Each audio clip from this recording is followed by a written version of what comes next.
और इस समय हमारे साथ तमाम हमारे रिपोर्टर्स फील्ड में मौजूद हैं। आज ये जो बैठक होने वाली है, इस पर क्या अपडेट है, क्या स्वास्थ्य मंत्री जो हैं राज्यों के वो अपना पक्ष रखने वाले हैं, इसी को लेकर बातचीत शुरू करते हैं। दिल्ली से प्रफुल्ल श्रीवास्तव, पंजाब और हरियाणा पर अपडेट के साथ जगविंदर पटियाल, बिहार झारखंड पर बात करने के लिए प्रकाश कुमार, उत्तराखंड पर बात करने के लिए संजय त्रिपाठी और तेलंगाना की बात करेंगे पिंकी राजपुरोहित, और ओडिशा का भी अपडेट हमें देंगी मनोज्ञा लोईवाल। जम्मू कश्मीर पर जानकारी के साथ आसिफ कुरैशी हमारे साथ जुड़ेंगे। देश की राजधानी दिल्ली की बात करना ज्यादा जरूरी है क्योंकि अब से कुछ देर पहले मनीष सिसोदिया जो कि उप मुख्यमंत्री हैं वो सामने आए और उन्होंने कहा कि कोवैक्सीन का स्टॉक हमारे पास खत्म हो गया है, इसलिए हमें सेंटर्स बंद करने पड़े हैं। प्रफुल्ल, आज क्या चर्चा इस मुद्दे पर भी होगी? देखिए, आज जो चर्चा है वो 8 राज्यों के साथ बुलाई गई है केंद्रीय स्वास्थ्य मंत्रालय द्वारा, और केंद्रीय स्वास्थ्य मंत्री जो हैं वो राज्यों के स्वास्थ्य मंत्री और स्वास्थ्य अधिकारियों के साथ चर्चा करेंगे कि जिस तरह से कोरोना बढ़ रहा है, कोरोना संक्रमण से मौतें हो रही हैं, उसको लेकर क्या राज्य की तरफ से इंतजाम किए गए हैं, क्या कुछ और करने की ज़रूरत है, केंद्र से किस तरह की सहायता की उम्मीद करते हैं और चाहिए, और इसके अलावा जो टीकाकरण का काम चल रहा है वो किस रफ्तार से चल रहा है, उसमें क्या कुछ ज़रूरी जो है चीज़ें चाहिए, वो उस पर तमाम चीज़ों पर बात होगी। तो आज दोपहर 2:30 बजे स्वास्थ्य मंत्री डॉक्टर हर्षवर्धन जो है इस बैठक की अध्यक्षता करेंगे और इसमें राज्यों की तरफ से भी इनपुट दिया जाएगा और उसके बाद केंद्र की तरफ से भी इनपुट दिया जाएगा। तो एक अहम बैठक है कोरोना को कंट्रोल करने के लिए, और ये वो राज्य हैं जहाँ पर कुछ राज्यों में प्लेटू ज़रूर आया है लेकिन अभी भी मामले आ रहे हैं, तो इनको कंट्रोल करने के लिए क्या कुछ उपाय करने हैं, इस पर एक चर्चा होने वाली है और उसके बाद केंद्र सरकार अपनी तरफ से सलाह देगी इस पर। प्रफुल्ल, आप बने रहिए, पंजाब और हरियाणा का अपडेट भी ले लेते हैं। जगविंदर पटियाल हमारे साथ मौजूद है। जगविंदर पटियाल, पंजाब सरकार का क्या रुख है, किस तरह की मदद केंद्र सरकार से चाहती है पंजाब सरकार? देखिए, पंजाब में अलार्मिंग की स्थिति है क्योंकि कोरोना को लेकर अगर सबसे ज्यादा मृत्यु दर देखें कोरोना मरीजों की तो पंजाब में है। पूरे देश में 2.4% मोर्टेलिटी रेट है पंजाब का, जबकि पूरे देश का 1.1% है। तो आप अंदाजा लगा सकते हैं कि दिल्ली और पूरे देश से भी कहीं ज्यादा मोर्टेलिटी रेट पंजाब का है। तो सबसे पहले इस महत्वपूर्ण बिंदु पे चर्चा होगी कि आखिरकार ऐसा क्यों हो रहा है। जो पंजाब की तरफ से मांग रखी जाएगी उसमें 2 चीजें मुख्य हैं। पहली है कि वैक्सीनेशन की किल्लत। वैक्सीनेशन की पंजाब सरकार ये कह चुकी है कि हम रोजाना 3 लाख डोजेज लगा सकते हैं, लेकिन हम बामुश्किल 60-70 हज़ार ही लगा पा रहे हैं क्योंकि हमें सप्लाई उस हिसाब से नहीं मिल रही। तो पहला मुद्दा ये उठाया जाएगा कि हमारा वैक्सीनेशन का कोटा जो है वो बढ़ाया जाए, और जो पंजाब को सप्लाई आ भी रही है वो एक आधा दिन छोड़कर 1 लाख डोजेज की आती है। तब तक जो सेकंड डोज लेने वाले हैं या जो 18+ वाले हैं वो लोग इतना ज्यादा दबाव बना चुके हैं कि बहुत सारे सेंटर्स बंद हो चुके हैं क्योंकि वहां पर वैक्सीन न होने के कारण वैक्सीनेशन हो नहीं पा रहा है। दूसरी महत्वपूर्ण मांग जो पंजाब की रहेगी वो रहेगी ऑक्सीजन को लेके। ऑक्सीजन के लिए पंजाब कह रहा है कि हमें 300 मीट्रिक टन डेली ऑक्सीजन चाहिए, जबकि हमें 200-250 बामुश्किल मिल पा रही है। तो ये मुख्य मांगे हैं जो पंजाब की तरफ से रखी जाएंगी केंद्रीय हेल्थ मिनिस्टर के आगे। बिल्कुल ठीक है जगविंदर, आप बने रहिए। बिहार झारखंड पर बात करने के लिए प्रकाश कुमार मौजूद हैं। प्रकाश, बिहार में कल स्वास्थ्य मंत्री मेरे साथ बैठे हुए थे और उनका कहना था कि आंकड़े काफी कुछ काबू में हैं। जमीन पर क्या स्थिति और क्या मांग बिहार सरकार की होने वाली है आज केंद्रीय हेल्थ मिनिस्टर से? एक बात तो साफ है कि लॉकडाउन का असर पूरे बिहार में देखने को मिल रहा है। न सिर्फ कोरोना के कम मरीज आ रहे हैं, पॉजिटिव केसेस कम आ रहे हैं, बल्कि पहले की तुलना में रिकवरी भी रेट अच्छी है। पर इस बार जो खास ध्यान दे रही है सरकार वो ये है कि जो वैक्सीनेशन सेंटर्स हैं, जो अस्पताल से अलग स्कूलों, कॉलेजों और सामुदायिक भवनों में बनाए जा रहे हैं, उस पर ज्यादा से ज्यादा फोकस रहे और कितना वैक्सीन जो कोटा निर्धारित किया जा रहा है से ज्यादा ली जा सके। कैबिनेट की ही बैठक में फैसला हुआ है और 1000 करोड़ रुपए कैबिनेट से जारी किए गए हैं कि वो वैक्सीन खरीद पर सबसे ज्यादा फोकस करेंगे, क्योंकि यही एक उपाय है जिससे कि बिहार में संक्रमण दर को भी कम किया जा सकता है। तो स्वास्थ्य मंत्री की कोशिश होगी, क्योंकि बिहार में एनडीए की सरकार है। छोटा सा जवाब, ऑक्सीजन की स्थिति क्या काबू में है बिहार में? छोटा सा जवाब, क्या ऑक्सीजन को लेकर कोई दिक्कत नहीं है?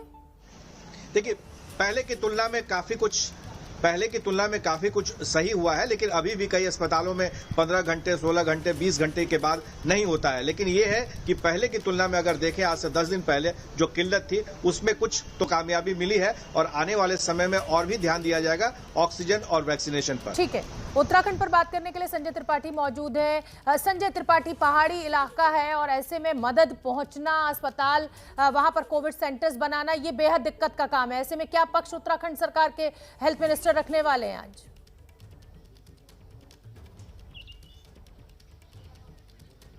बिल्कुल शोभना, आपने सही कहा। पहाड़ी राज्य है, भौगोलिक स्थिति जो है वो अन्य राज्यों से थोड़ा सा अलग है। और मैं बताना चाहूँगा कि 1.25 करोड़ की उत्तराखंड की आबादी है, जिनमें से इस वक्त 76,000 से ज़्यादा केसेज ऐसे हैं जो एक्टिव केसेज हैं। बड़ी संख्या में लोगों की कोरोना संक्रमण से मौत हो रही है। और हरिद्वार कुंभ जैसा कि आयोजन हुआ था, उसके बाद से लगातार भी हरिद्वार और देहरादून जैसे कई जिलों की और खासकर गढ़वाल की स्थितियां खराब हुई हैं। ऐसे में जो वैक्सीनेशन का आंकड़ा है वो अभी तक 18 लाख पहुंचा, जिनमें से 6.5 लाख जो वैक्सीनेशन है वो 6.5 लाख लोग दूसरा डोज ले चुके हैं, लेकिन पूरी तरह वैक्सीनेट हो चुके हैं। तो ऐसे में उत्तराखंड को अभी फिलहाल वैक्सीन की सबसे बड़ी आवश्यकता है। और दूसरा, जैसे कि आपने कहा कि पहाड़ी इलाका है, बड़ी आबादी उत्तराखंड की ऊपर की तरफ रहती है, जहां स्वास्थ्य सुविधाओं का टोटा पहले से ही है। डॉक्टर वहां रुकते नहीं क्योंकि भौगोलिक स्थितियां ठीक नहीं है। ऐसे में उन इलाकों तक पहुंचना बड़ी समस्या का काम है। वहां ऐसे केसेस आ रहे हैं जिनमें लोगों को कोरोना के लक्षण हैं और अभी जो मुख्यमंत्री के निर्देश पर ट्रीटमेंट ट्रैकिंग का काम शुरू हुआ है, उसके आधार पर लोगों की जांच की जा रही है, उनको किट दी जा रही है, लेकिन ये समुचित नहीं हो पा रहा। तो ऐसे में उत्तराखंड की 2 सबसे बड़ी ज़रूरतें हैं कि जो उनके सुदूरवर्ती इलाके हैं वहाँ तक स्वास्थ्य सुविधाओं को पहुँचाने के लिए केंद्र सरकार मदद करे। इसके अलावा जो वैक्सीन है, वैक्सीन का जो डोज है वो उत्तराखंड को ज़्यादा से ज़्यादा मुहैया कराया जाए, जिससे कि कोरोना का संक्रमण बहुत फैलने से बच सके। बिल्कुल जाहिर सी बात है कि हर राज्य का इस समय जो सबसे बड़ा पॉइंट है, जो सबसे बड़ी चिंता है वो वैक्सीन को लेकर। और एक बार फिर हम आपको बता देते हैं कि वो 8 कौन से राज्य हैं जिनके साथ ये बैठक होनी है। बिहार, झारखंड, पंजाब, हरियाणा, उत्तराखंड, उड़ीसा, तेलंगाना और जम्मू कश्मीर। ये तस्वीरें भी हम आपको दिखा रहे हैं। कोविड के जो केसेस हैं वो लगातार बढ़ भी रहे हैं। हालांकि जो ओवरऑल आंकड़ा है वो जरूर कम हुआ है। लॉकडाउन का असर देखने को मिल रहा है। संक्रमण पे कुछ हद तक रोक लगी है, लेकिन अभी भी ये बहुत उत्साहजनक आंकड़ा नहीं है। अभी भी जो मृत्यु दर है वो काफी ज्यादा है। एक बार फिर से मैं रुक कर लेती हूँ तेलंगाना पर बात करने के लिए। पिंकी राजपुरोहित मेरे साथ मौजूद हैं। पिंकी राजपुरोहित, ये तस्वीरें हम इस समय अपने दर्शकों को दिखा रहे हैं और सब जगह ये दिक्कत आ रही है, एक तो वैक्सीन की, दूसरा ऑक्सीजन की। तेलंगाना में अभी एक अस्पताल में ऑक्सीजन की कमी से कुछ मृत्यु की खबर भी आई थी। क्या पॉइंट रखने वाले हैं तेलंगाना के स्वास्थ्य मंत्री?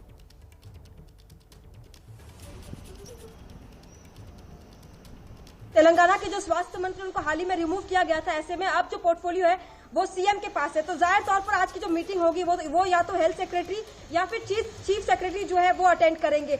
दूसरी बात कि आखिर क्या बात इस मीटिंग में हो सकती है, तो जाहिर तौर पर वैक्सीन को लेकर हाल ही में केसीआर के जो सजेशंस थे उसको सराहा भी गया था प्रधानमंत्री मोदी द्वारा।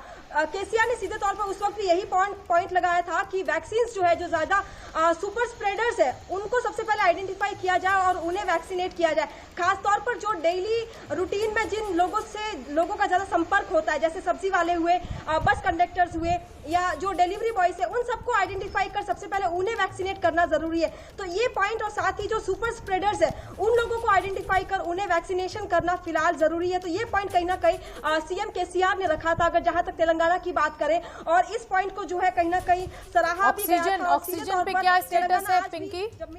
पिंकी, ऑक्सीजन को लेकर क्या स्थिति है तेलंगाना में? देखिए, ऑक्सीजन और साथ ही रेमडेसिविर, ये 2 भी पॉइंट्स है जिसको पिछले मीटिंग में भी सीएम केसीआर ने जाहिर तौर पर उठाया था और हो सकता है कि आज भी इस मीटिंग में इन 2 पॉइंट्स को भी उठाया जाएगा। जी शोभना। और अब ओडिशा पर अपडेट ले लेते हैं। मनोज्ञा लोईवाल मेरे साथ मौजूद है। नवीन पटनायक का कोई जवाब नहीं है मैनेजमेंट में, आप जानती ही हैं। मनोज्ञा लोईवाल, ऐसे में अब क्या रणनीति उनकी और क्या ऐसी डिमांड उनकी होगी केंद्र सरकार से जिसको लेकर आज इस बैठक में बात उठाई जाएगी अपनी?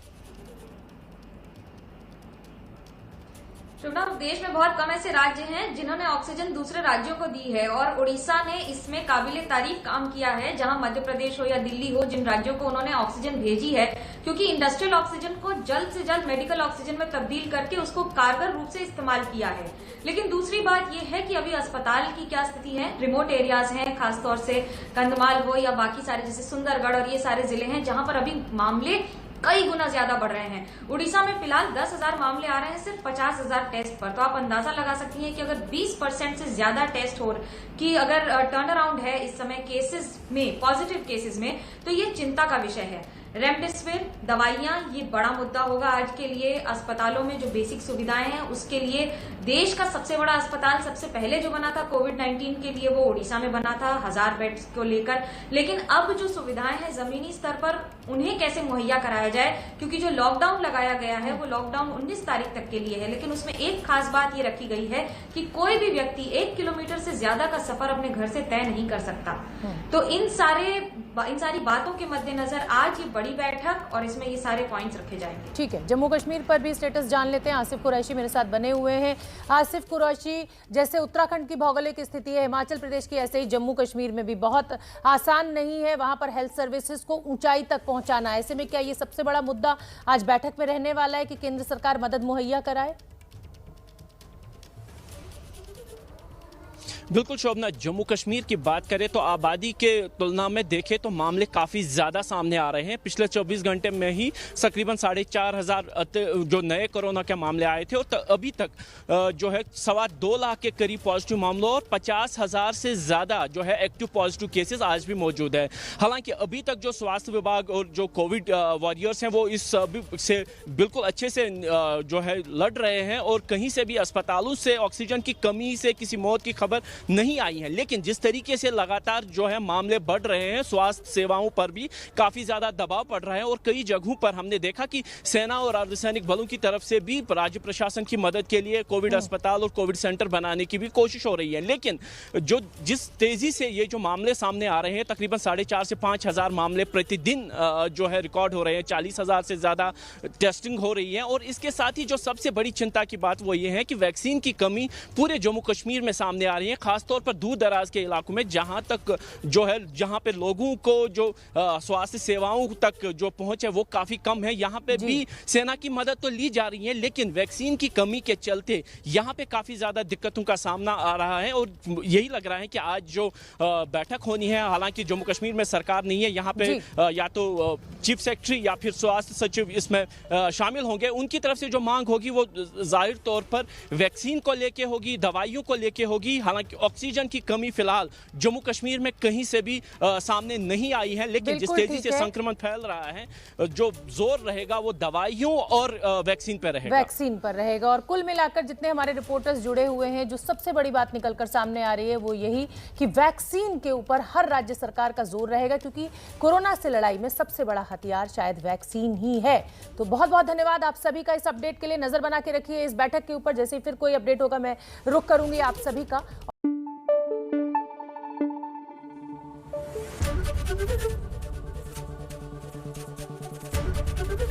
एबीपी न्यूज आपको रखे आगे।